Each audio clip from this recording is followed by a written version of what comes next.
Ebi ke yo yaka na bibotu okotala penza caméra opesa bibotu na yo baba na France bazolanda yo et pas apôtre Gérard Kabeya oyo azolanda yo depuis Londres alinga yo ka bibotu nino bombelaki bana kini lelo. Oui, bibotu ya makasi na bombelaki bango na yebisa kibino ke monsieur Tambo Mwamba na pesa ki 48 heures à démissionner per démissionnaki. Na pesa ki lunga carte rouge. Na yebisa yo ndengo zo utakatanga démission. Indiscipliné politique. Aye pas démissionner mbala moko. Fobo yeba ke mikolo na sana bango kole serré. Et puis to tche bango catch croca jam. Bango nde bazana ba okende pa to moni boro na betibo. Ya kacho koto ilunga. Na se wana Kabila. Na sebo to kangisi ko matata pondo. Na se kuna siko to kangisha ni na mabunda. Ndenga utaki Dubai azo benda. Janina keyi. Oyo babanda ko kengela bien. Bagarde de corps ba fing ba paquet. Janina kitine aéroport akomi ko benda maleki on dirait moi il y a 3 ans. Yepe baboto.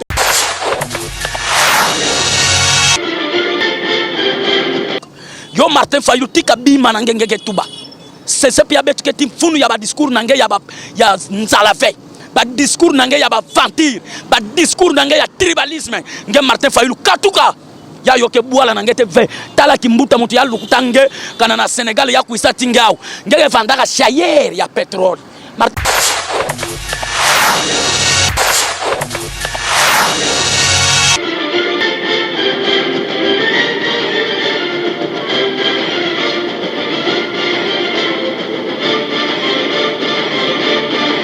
Merci dans votre fidélité, confiance sur votre chaîne GCAM TV et votre fidélité dans votre magazine Vérité Plus.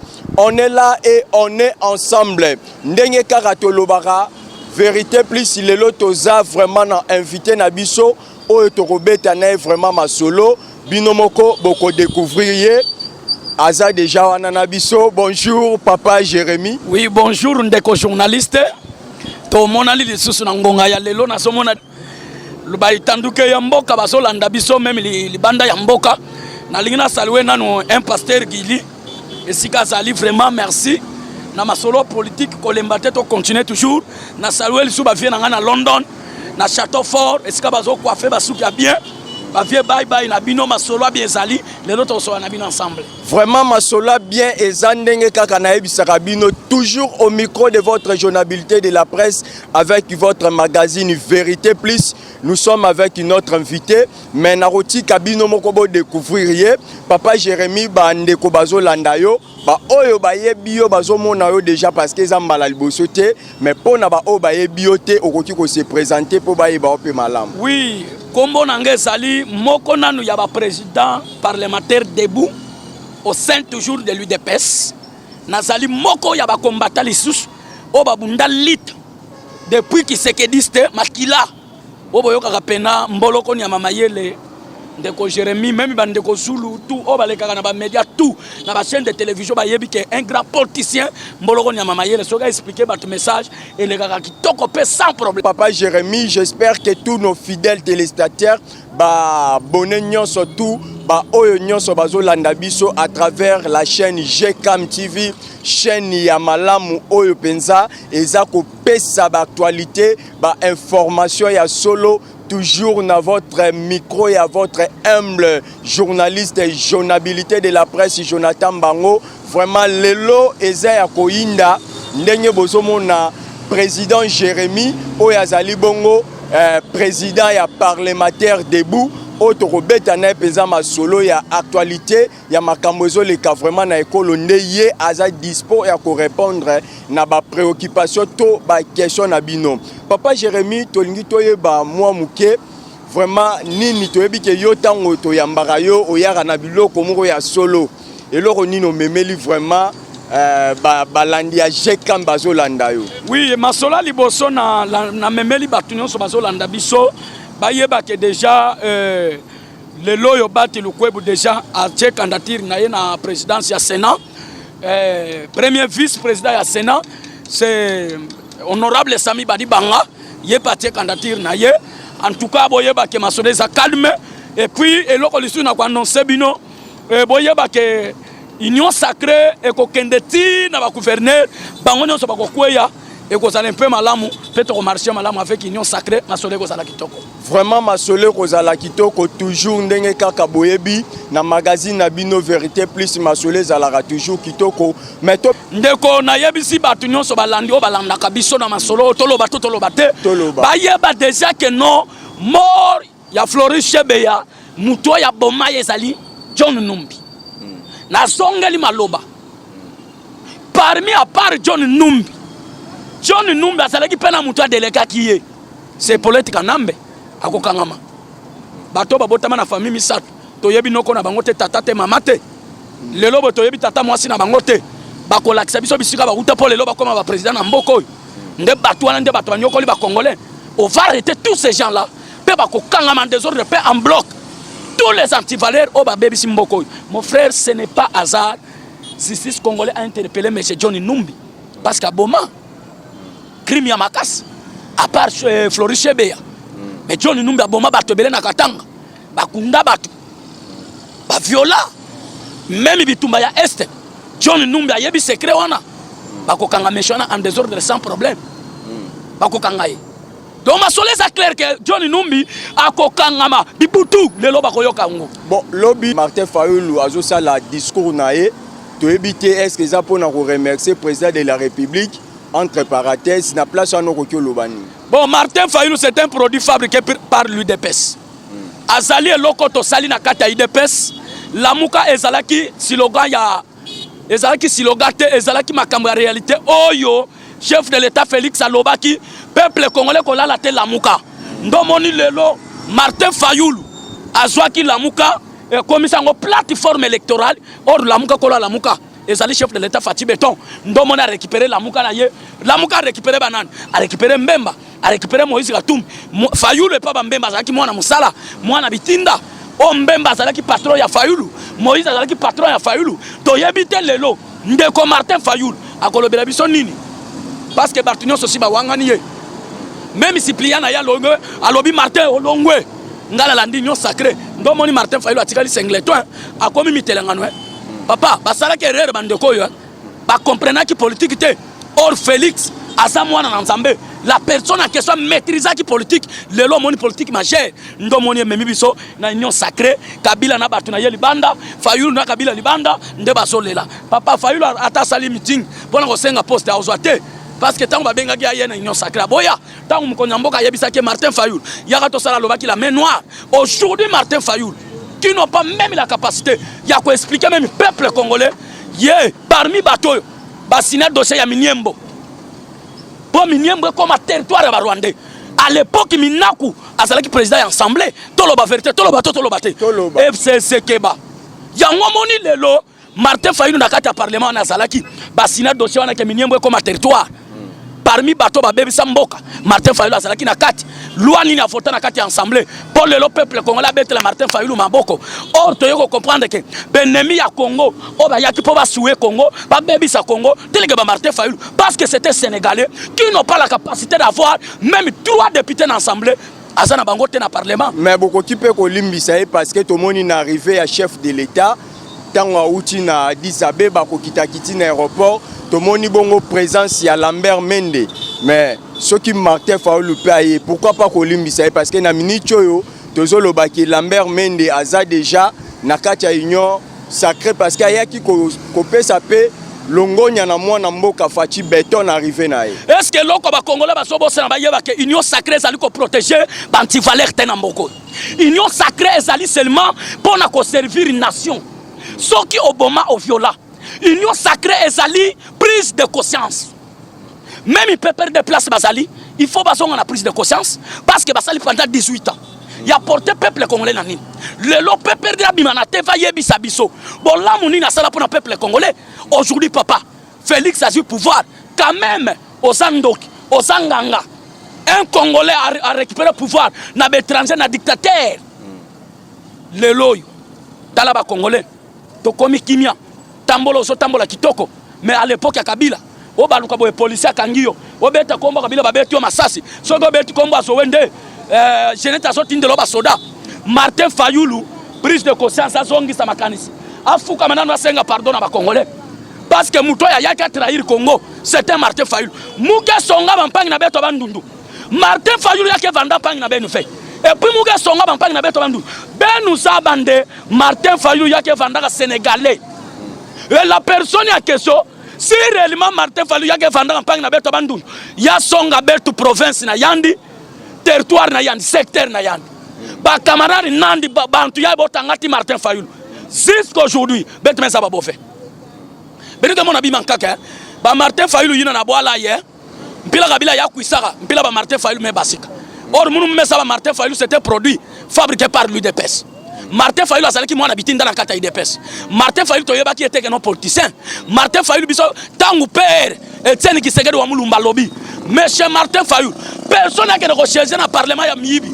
Parlement ya miyibi sabana c'était Kabila na batuna ye. Mais Martin Fayulu alongoli maloba ya peuple akeko chercher tangu baké kuna ole pasala musala pona peuple.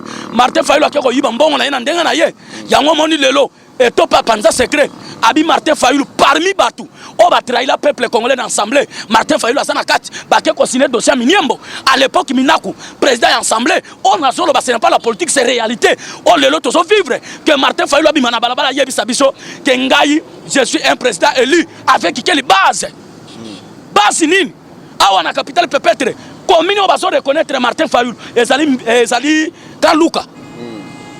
C'est comme ça que bakoyoka somme. Sur 24 communes bazo reconnaître oui ba yebi Fayulu kana Kaluka. Vraiment fidèle téléspectateur Binonyo Sobozo Landa magazine Vérité Plus. Je vous avais dit que aujourd'hui ça va chauffer parce que je suis avec un invité qui se chauffe. Donc là il faut vraiment comprendre ba émotion.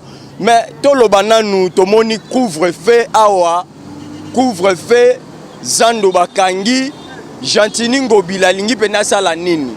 Bon parmi bato baso ko étouffer vision ya chef de l'état. Ngobila sana kati. Ngobila tangu chef de l'état a décrété état d'urgence. Ngobila kangeli biso Zando pendant 5 mois. Biso to kola to sali bato to so ka information ya parti. To kitina Zando. Nabande ko Mukebai, nabande ko Zulu. To kiti wana to vérifier Zando. Totali Zando Ngobila kangi pendant 5 mois. To kota na kati to se retrouver diambe boti na kati. Tomate boti na kati. Ngube oui je te dis. Ngube boti na kati, matemele boti na kati. To mituni biso moko. 5 mois Ngobila kangeli biso Zando. Musala asali ya matemele na diamboy. Ngobila keba. To yako tika mutute Ngobila okomesa na oyebi ke na yumbi oboma bato tolo bate panza teke ça c'est Vérité Plus tolo bate boyeba ke monsieur Gentini Ngobila parmi bato baso ko étouffer vision chef de l'état Ngobila sana kati Ngobila tikela biso Zando zonga mukena bongolo bongolo komi solo makasi poto tolo ba vérité tolo bate Ngobila gouverneur mobimba bando kota taki senso yebi angote. Tu n'as pas un Quinois, j'ai compris que tu es un villageois. Indiscipliné. Oyo soko bebi sa vision peuple congolais. To comprendre que Banti Valère, Mukonza Mboka yeba union sacrée. Banti Valère ba yeko kota makasi. Be filtré ba yeko kota na union sacrée. Mais na sengi na justice congolais. Ba kangela biso batu wana nyonso. To yebi ke union sacrée zo bomba batute. Union sacrée zali pona vision ya peuple. Mais to beta ki maboko pona kinbo peto to ngi to lobanini projet wana eza négatif ou bien eza positif. Ngobila mutazo bebi sa santa ba congolais. Ozotali Ngobila ata la bongolo ata la kimwenza. Nanu na silisi kutute. À vous la parole. Na lobi to lo bate. Bo batu ba yeba ke bibu tous les lozo beta Ngobila place azali azwa mulunge na batu na ye. Oyo basoko sambu samboka. Babebi Simboka pendant 18 ans. Quelle est l'utilité de gouverner dans ces capitales? Un gouverneur na kata capitale kende sayo bankusuti na ndako. Zonga mukena bongolo. Solo zoko kota tine be église. Pasteur moko akufi na bongolo. Na solo ya tifoidi wana. Oh, ya solo wana. Oui. Batu bazole la totuni bango na tongo. Bozole la ninte pasteur eloko ebomiye solo ya fulo. Wapi musala na sayo. Te awa na bongolo. Soki to kitina minito tala bongolo. Ngobila yela kundela biso Pierre moko wana. Atikela biso pancarte li aka pancarte. Ngobila yo yako lakisa biso be écriture ko mana pancarte nde biso to yebi ko komate. Mais chez Ngobila tika ba avantier. Ngobila il faut arrêter toutes des bêtises. S'il te plaît, Salité yeli susu makasi koleka kimbuta ndenga tika yango. Yo research boyela biso na kimbuta kaka salité. Liboso ya biro ya yomo kongobila maiti yao. Mituka parking place hotel mesate. Est-ce que un gouverneur asa incapable ya kobongisa même liboso ya biro na ye? Ngobila kini bopeto. Mbongo nango ba travailleur tilelo ya kini bopeto bazolele. Kini bopeto bandika kana bandali esuki na bandali. Bongo bandana bandali siko sayo tikala salité tilelo. Wa mukamate toloba te. FCC Keba. FCC Keba. Boyeba ke masolo déjà union sacrée sacrale. Vraiment union sacrée et sacrale ndenge kaka eza kral ya bangombe. Eza héroïne. Wana ezali président Jérémy ya parlementaire debout vraiment na bengaka ekolo bibotu. Eza bibotu ya actualité. Ndenge bozo zwa wana eza vraiment zo pesa bibotu ya actualité. Toloba te, ça c'est magazine Vérité Plus. Vraiment eza wana pona ko informer bino. Mais to zonga mwa muke lisusu penza président auti penza ko zwa nomination moko ya makasi ya kafu. Mais toyokaki awa na présidence ya awa baloba ki Vérité des urnes. Mais sikoyo na Union africaine kuna sikoyo mutu mususu abimite pour déclarer Vérité des urnes. Vérité des urnes toyebaka ngo na 2011 Etienne Kisekedi wa Mulumba. Mutu ayibaka biso élection za Kabila. Sikoyo ya lelo toyebi ngo te ya nani? Kasi bango pe balobi na lobby Vérité des urnes ya lelo na lingina yeba kolona ngo nani? Nani? Pourquoi bozalaka na silogo msute kaka o IDP sa koloba bino yango bolanda? Vérité des urnes ezalaka ya kondo Etienne Kisekedi parce que bayiba biso élection. Biso otoyeba ki tête du pays to kenda ki course deux personnes. Ezalaki Chadar na Fati Beton. Token élection Chadar akwe biso to gagner. Kabila regretta lobby Chadar na dépenser mbongo na ngozo élection te. Si vous Vérité des urnes bino bobeta na terre to yeba ka ezalaka nani? Parce que Martin Fayulu abima na Teva loba un seul président en Congo. Auto soutenir une élection c'est Fati Beton. Même na congrès auto sala na parti. Fayulu loba yango na stade yao. Tozala na meeting avant to de Genève. Yemo kwa yebi que un seul président.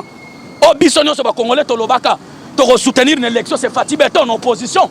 Si ko lelo Vérité des urnes uti wapi? Union sacrée gouvernement kalaté ya union sacrée ezobima. Est-ce que tomoni FCC eza rokoya peut perdre cash na minute yo totikali na union sacrée? Est-ce que ekozalate le roi par président maréchal papa bo moko ekolobo moko? Papa pouvoir eza ko kabolate. Ko comparera Fatina Mobutu te Mobutu c'est un dictateur muyibi munene. Oya memeli biso oui amemela biso makamba mabe na mboko oyi. Donc na mboko batutu bayiba. Na lobi na yo yango moninga na sali une agence lutte contre le tribalisme to kanga bato wana tout. Mobutu aboma bato ebele. Même régime ya Mobutu wana bato ebele peut to identifier bango. Il faut basamba. Yango baboye bemene ya. Oui, na lobby clair. Mobutu biso lokola toza na démocratie et bemene gogo ye kundami parce que za congolais. Mais le problème c'est quoi ba dossier nyoso Mobutu atika. Oyo ba bomela batu na mususu ebele bazali. Delega bande kongwanda. Ba kanga man désordre. Sans problème. Fatia za démocrate, problème ezate. Na koyebisa batu union sacrée mabongisa kitoko. Mkonza mboka kosa le loko moko ya ba aventurité. Un garant de la nation, c'est lui qui gère les institutions du pays. Tangwa lobby a nommé pe a reconvoqué. Awa na koyebisa bino déjà bozala déjà makuta kofongwama union sacrée sacrale bato pe perdre ba kokende paite ba yiba ba boma ba matata nyonso tu bango nyonso ba mulangi ba kokanga ma désordre na prêtre Kalebi lelo comme chômeur Kalebi ya sakani na ba congolais akokanga madi tobenga ngo eza gouvernement ya ba compte 40 non ya ba compte 40 te ezali justice congolais face à la musala. Puisque à l'époque Kabila union nini état de droit ezalaki te. Mboka ezalaki mibeko na se mutu likolo. Soki bakangi yo babengi noko zowe. Alo noko awanga bakanga di tika mutu wana ko sambisa te. À l'époque ezalaki soki babengi zowe te babengi kanambe polete. Kabila obebisa mboka na biso boy. Kabila malera ba congolais ko landa yo. Okokanga na désordre. Toloba te. Keba FCC Keba. Yoko bangisa nani? Na kobangisa bino pe bokolenga. Oye zamboka ba congolais. Mais cheni ya mulenga ko kimate fe ezoya. Martin Fayulu fonge songa betu. Toyoki liste bimi, liste ya mulai ebimi pona ba arrestation ya batu tout o baleki na pouvoir yoti ko sila. Lobby j'espère tozalaki na plateau bandeko nyonso bolandaki ngana yebisaki bino. Premier mutu bakokanga un criminel dans ce pays ngoiga sandi. Na yebisaka bino mukolo mona saki na invité na Top Congo. Bomoni Roger Lumbala ndenga kei indiscipliné impoli. Lokola manqué chef de l'État. Roger Mutasali pena à lobby na télévision a soutenir vraiment Fati Béton. Un criminel. Un criminel tout fait. Bon, balandi bazolanda biso balinga yeba. Na lobby criminel na sali pe impolitesse ya nini. Na koki kotanga bango te parce que sala kanga somo. Impolitesse na ye. Assez impoli a manqué chef de l'État. Ah. Na makambo ebele. Ye moko place azana boloko azo reconnaître que na finga ka mkonja mboka. Il faut Roger Lumbala subir peine. Ce qui est pas na bango be dika bango te. Il faut avoir éducation en prison. Pas y avoir que mon contact à la cam. Deuxième mouton au Kangamezana. Deuxième mouton déjà bochab. Oui, Evaris. Kaleso Kabila.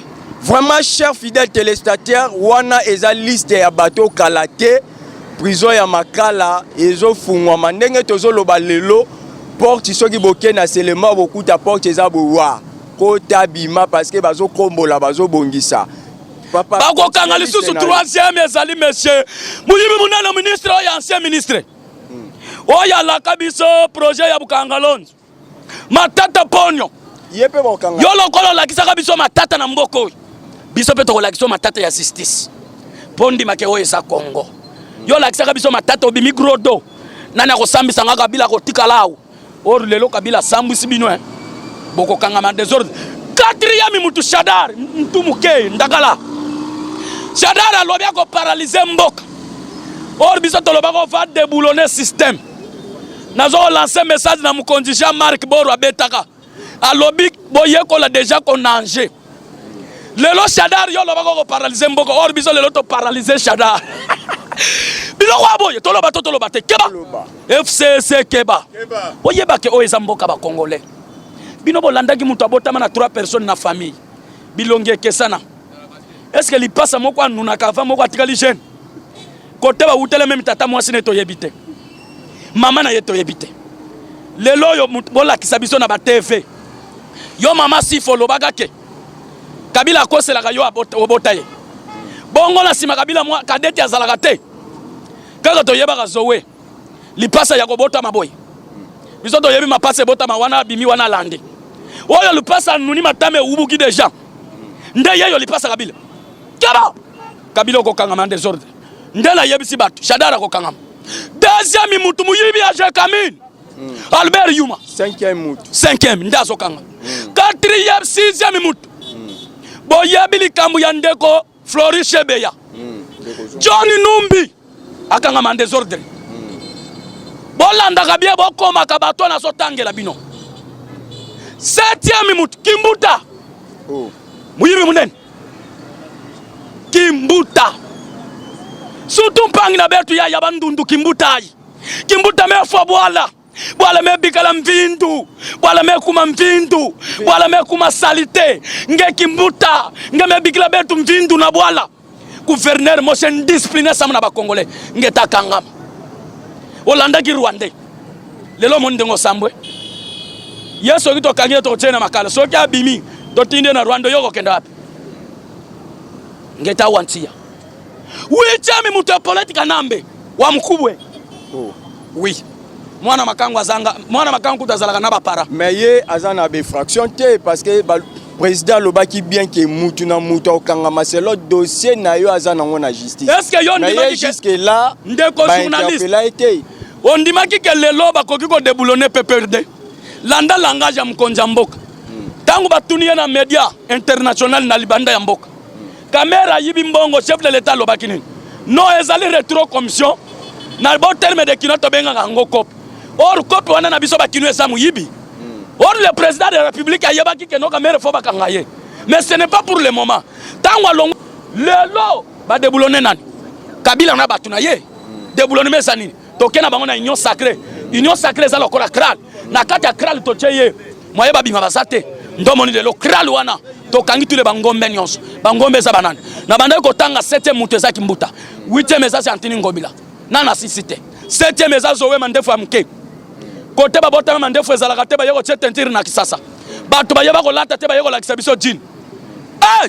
kala toloba te babombi ekopanza nao. Mais bokangi pe bango nyonso mboka pe sili bato mayele nini lisusu ba retravailler na gouvernement union sakango ilunga kei docteur en droit fongola parlement ya kingakati ilunga kei bino balandi nyonso bozolanda docteur en droit assemblée na Congo epai ya nani union sacrée ilunga kei bowolola ye ou tololi ye mais IDPS pe toyebi ke bolite makasi pona banti valeur surtout makambo tali ko violer constitution violation de constitution bo bundi nango batu bakufi mais lelo oyo tozoyoka lisusu IDPS abandi lisusu ko violer au nom de Jésus na kombo na Yesu omoni chef de l'État chef de l'État Félix pendant côté na pouvoir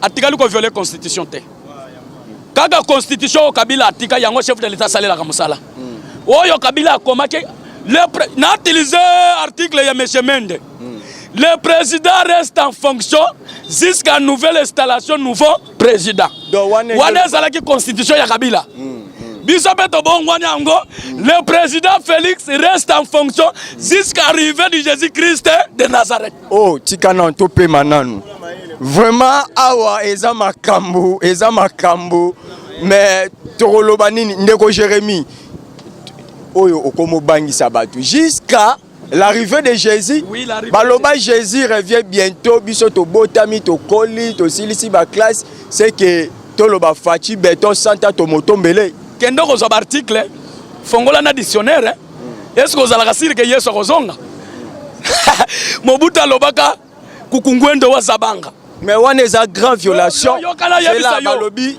constitution lobby epesi président des mandats ce qui est commis troisième mandat ndeko journaliste est-ce que yozo s'étendre que l'élection ezali ezate pourquoi ezalate na lobby congolais kuta lobaki mambo élection ezate fatia umel ya solo oui musale zo salam olandaki mkonza mboka uti kozwa deuxième mandat mandat lisusu ya Union africaine na bon sa pantalo ezo kitanga muke union ya iloko na lié na mandat ya mobwake mandat moko ya makasi nazo benga e double branchard double poumon dans on sentir chef de l'état président Union africaine au monaki jour wana tozaki nona balabala ba congolais ba magasin kangami ba boutique ba transport esalakite ko yambaka mkonza mboka na bato Martin Fayulu balobi Martin Fayulu olongwe biso ka fati beto ndena oui donc na minicho Martin Fayulu atikali ye moko alongwe Kabila atikali ye moko alongwe oh mais oui na lobby bien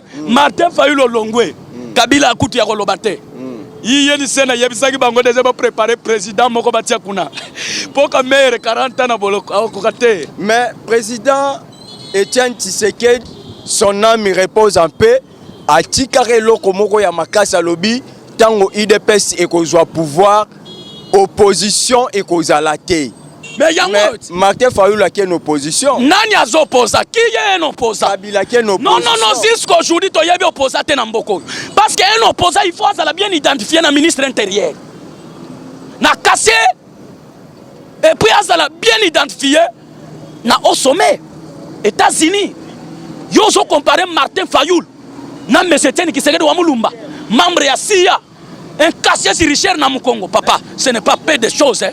Est-ce que na moment tozana opposition Martin Fayulu a l'accès la biso mikanda oye ministre intérieur a pesé la yeke document ke azo opposant na lobby na yo moni memba Congolo bazolanda Martin Fayulu solo mona ki biso IDPS ba combattant to bundaki to zokisho to bomio to kena boloko pa ba bimisi biso parce que Etienne Tshisekedi azala ki reconnu na monde ba yebi ke na RDC na Afrique na koloba Afrique mobimba grand opposant oyo le loi bundi pendant 37 ans de lutte peut partir wane sur pouvoir et ça compte Etienne Tshisekedi wa Molo. Vraiment le docteur en droit Etienne Tshisekedi wa Mulumba oyo congolais nyonso kobosa na raete pe tokobetaka histoire na ye soki lelo bomoni ndeko Jérémie atelemi na micro ya journalité de la presse congolaise devant votre magazine Vérité Plus azako loba c'est que démocratie wana liberté d'expression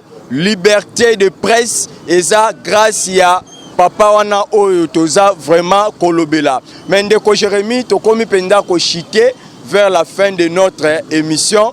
Toyebi ke yo yaka na bibotu okotala penza caméra opesa bibotu na yo baba na France bazolanda yo et pas apôtre Gérard Kabeya oyo azolanda yo depuis Londres alinga yo ka bibotu ni no bombelaki bana kini lelo. Oui, bibotu ya makasi na bombelaki bango na yebisa kibino ke monsieur Tambo Mwamba na pesa ki 48 heures à démissionner per démissionnaki. Na pesa ki lunga carte rouge. Na yebisa yo ndengo zo utakatanga démission. Indiscipliné politique. Aye pas démissionner mbala moko. Faut boyeba ke mikolo na sana bango collé serré. Et puis to tche bango catch croc à jambe. Bango nde bazana ba okende pa to moni boro na betibo. Ya kacho koto ilunga. Na se wana Kabila. Na sebo to kangisi ko matata pondo. Na se kuna siko to kangisha ni na mabunda. Ndenga utaki Dubai azo benda. Janina keyi. Oyo babanda ko kengela bien. Bagarde de corps ba fing ba paquet. Janina kitine aéroport akomi ko benda maleke on dirait moi il y a 3 ans. Yepe ba botolier ba garde de corps. 3 ans. Est-ce que ya kana ba garde de corps? C'est un Rwandais. Oh. Oui, aza Rwandaise. Maman na zen discipliné. Arate musala na erreur na yemoko. Bibotu bazolanda yo. Yango la linga yebisa bino lelo boyeba ke déjà ba procès ya bato eza déjà en cours. Ezo circuler ba kokanga bangwa des ordres paix en bloc. Yo Martin Fayulu tika bima na ngenge tuba. C'est ce pia betu ke tim funu ya ba discours na nge ya ba ya nzala fe. Ba discours na nge ya ba ventir, ba discours na nge ya tribalisme. Nge Martin Fayulu katuka. Ya yoke buala na ngete ve tala kimbuta mutu ya lukutange kana na Sénégal ya kuisa tingao. Nge vandaka chayer ya pétrole. Martin Fayulu bika bimai. Politique yoke sam na nge ve. Politique bikila betu Etienne Tshisekedi wa Mulumba. Betu ndeba politicien benu bentakuka politique ve. Kabila kana ya ba pouvoir na boala.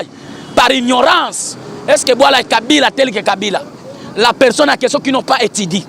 To yebina village natali na yete. To yebina ndenga ya kutu na babuti. Oyo babuvie ba lataka. O biso le na gambela to zoni atela ba potopoto. Kabila biloko akotela ka wana Sylvette Sterling. Bilambo ba congolais ba lataka te.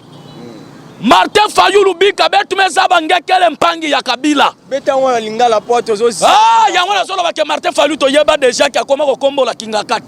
Oh. Tika na boy. Akoma kombo la kinga kati. Oui. Apesa ye 6 millions de dollars américains. Martin Fayulu akoma kombo la kinga kati abosa na te kinga kati za ba congolais. Et puis ba landinyo so bazola nanga ba yeba ke Martin Fayulu azo opposante. Ngana boy yango ko bandalelo ti lobby. Soka azo opposa abimisa biso document o ba pese comme un opposant. Et jusqu'aujourd'hui, la mouke zala ki plateforme électorale. Et ça parti politique te regroupement politique te. Martin Fayulu akoma opposant na ndengeni. Donc il y a une course d'élection. Il y a un Martin Fayulu abima zoba na média. Batuna y a question en France. Est-ce que Martin Fayulu, tu es un opposant aux Zolanda vérité désir? Alors je ne suis pas un opposant, mais na Zolanda vérité désir ba yibinga élection. Si quoi jusqu'aujourd'hui Martin Fayulu, à mon réalité élection ba yiba été. Oh Martin Fayulu. De comprendre qu'il faut les canations médicales. Faut les canations médicales. Faut les canations médicaux. Les canations médicaux. Vraiment à les canations médicaux. Ndenge kaka booti kolanda to komi vraiment na suka ya magazine Nabiso Vérité Plus. Continuez toujours à s'abonner massivement, activez, soyez toujours connectés et suivez chaque jour au micro votre magazine Vérité Plus, au micro de votre journalité de la presse congolaise Jonathan Bango. Là je vous salue vous tous qui nous suivez partout à travers le monde. Papa Gérard Kabeya na Londres. Ba salutation wana ocholanda vraiment bibotu le président il y a parlement debout matete papa Jérémy vraiment bino batu bo sepeli bozwa numéro comme ça bo bengaye bo solola papa apesa numéro pour na batu. Oui balandi nyonso bozola nanga bosala nga mwal bolimbisi muke nazalaki na mwa Android moko portable ya bien mukolo tokenda ko tika président Jean-Marc na kutanaki na mbiskari moko abato PPRD ba kombata kinga ba botola kinga ba téléphone wana minene kendaki mais nazana la appel moko oyo zoko benga ma appel mbala moko bengi to kuta oyo kinga na expliquer yo numéro na ngezali plus 243 90 39 366 59 plus 243 90 39 366 59 mboloko nyama mayele chef de l'état Boumela kanga bango tina katia baoke epai te bango fo bayoka moto bayoka moto bayoka tchololololo etali biso te Fati beto lele kangabo vraiment Nalobanine, c'est Vérité Plus votre magazine. Tosuki awape to kabwani balobi ngonga eza ngonga tokutani lisusu na mikolo eza koya toyebi ke bino bosepelaka toujours na biloko ya papa Jérémy tokosolola na lisusu makambo mikolo koya vraiment botikala malamu.